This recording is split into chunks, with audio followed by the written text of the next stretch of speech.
Een conflict, dat is net echt wat Yvette zieket. Ze is thuis onder slag gingen met een zelfsportret. En dat was een meidje van houten blokken.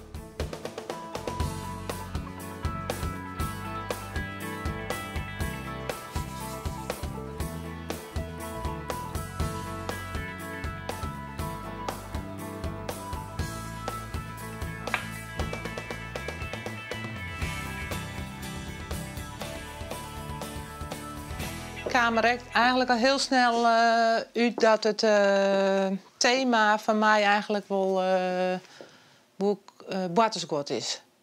Omdat ik dan nog wel vaak ontbadje ben en ik wel een beetje soms wat kinderlijk.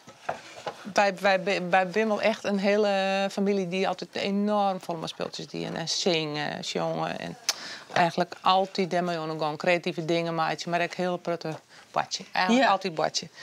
Dus ik denk dat ook daar wat mij. Het past gewoon heel goed bij mij en het is wel mooi materiaal. Maar ja, ik kwam er al heel snel achter dat het al zo stief materiaal is. Dat het heel moeilijk is om daar iets mee te doen.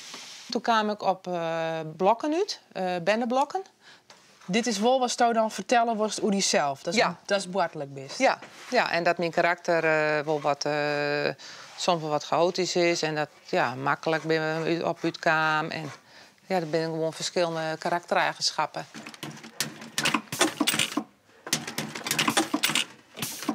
Voor het meidje van haar wraadbeeld kan Yvette mooi gebruik maken van de industriële naaimachines op haar bedrijf. Die naaimachine gaat erom, maar dat hoop ik net.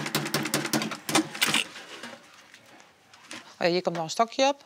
Ja. Dat is een draaikist. Wat ik zie wel is van... pist eigenlijk maar heel iets vergeleken. Als ik hier al je speelden in dag of dit is een stipjes. Al die mensen en in wezen best maar nou heel iets stipjes op die hele aarde. Het stelt al je net zoveel voor. Het leven is een speeltje. Daar ben ik altijd wel van. Nou, het stelt eigenlijk maar net zoveel voor. Je kan al je wel druk maken, maar ik bedoel, niet eens naar het boeteloon en zus het al je weer oors. En ach, het is al je maar zo betrekkelijk. Ja. Schön, dat binnen dan eigenlijk in wezen, maar ik weet niet dat dat druk wordt, ja. Ik vind het zelf wel leuk, een beetje. Dit is natuurlijk al je boadje, hè? Nou, dan kom je hier al je.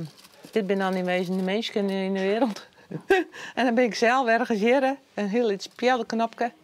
Maar dat is echt wel een mooi gegeven. Ik viel me toch altijd heel vaak een mier op deze planeet, wist je toch? Daar komt het een beetje bij.